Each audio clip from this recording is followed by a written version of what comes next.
Hey, what's up? I'm B Chanel, and this is B Chanel Artistry, a channel where art meets spirituality. I'm a visual artist, and today I'll be giving you 4 quick and easy art exercises that can be used for shadow working, and what also helps me a whole lot whenever I'm experiencing creative block.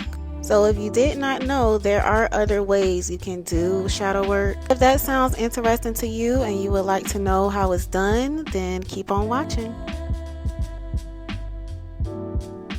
Okay, for the first exercise, you're going to take a picture of yourself, trace it, and then design it however you like. Let's try it. Paint the silhouette however you feel. You're not gonna think too hard. Nothing needs to be perfect. Just whatever colors speak to you the most, whatever strokes or whatever you feel the most comfortable doing, whatever symbols you want to put that represent you or what you believe in or what's important to you. You just freestyle. Me, I'm going to start by just pulling like some colors that I love the most. I'm really drawn to red. I'm gonna just get some browns, add a little yellow to it, blacks. I'm gonna just use a lot of I really want to use purple. I want to use purple for some reason. So you see, just pull colors that you just feel like painting with, simple as that. One brush, good size brush, is really all you need. Get you some paper towels. Always keep paper towels around. And of course, you don't have to just do paint. I just do paint because I'm a painter. So I have a lot of paint, so that's what I'm using. But you can use whatever medium you want to. Crayons, colored pencils, whatever. Just make the silhouette and just do your thing from there. I just want to do some red. You can always outline it first. I'm just outlining the lines so I don't lose the silhouette. So I'm just gonna take my darkest color and just outline.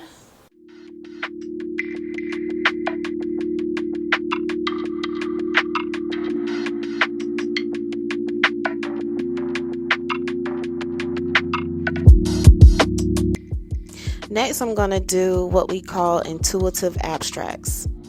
This is great for releasing pent-up emotions, feelings you may find hard to articulate properly, feelings that you may not even know why you're feeling them. One thing I've come to realize about feelings is they come and go, like waves in the ocean, just up and down, fleeting and just flowing about. So as you can see here, I'm not using much thought. I'm just, moving my brush however, just taking the paint and just moving it just, however.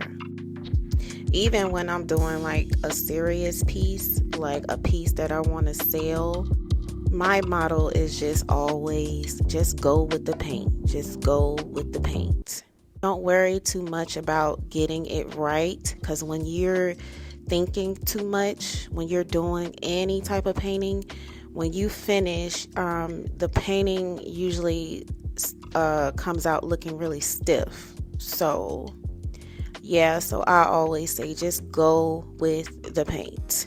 You will get better as you keep going. Trust me.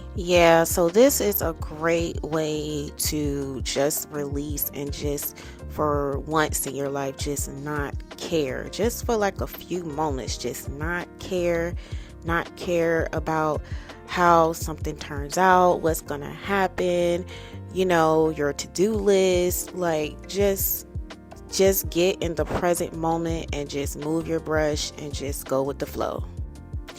As you can see, the paint started to run. So I'm just gonna tip it over and just let it run and just let it just go every which way and just do its thing. And also, you don't have to use a brush. You can just, find anything around the house. Like me here, I'm just using like a protractor I had laying around. And now look at all the strokes and the depth that's starting to form.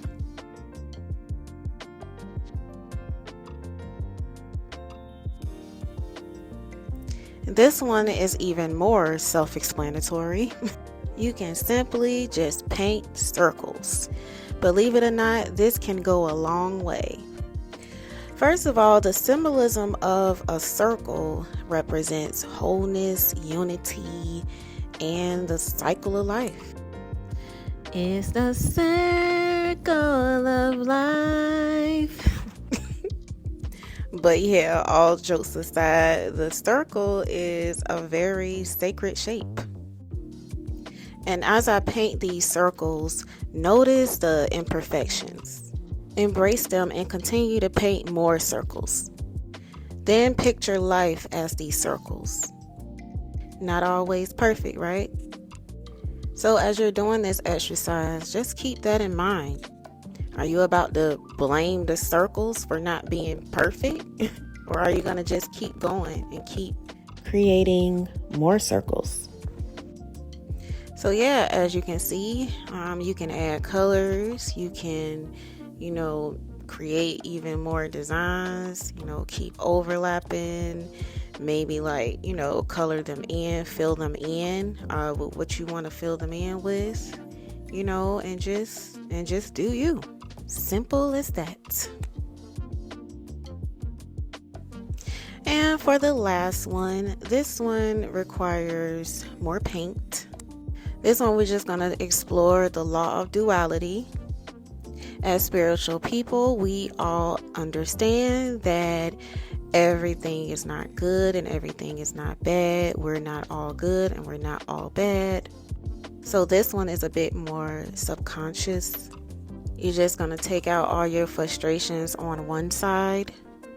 Like me, I'm just taking the other end of my brush and I'm just scratching the canvas. Looks weird and crazy, I know, but it felt good. You can also take your left hand and do some strokes that way too.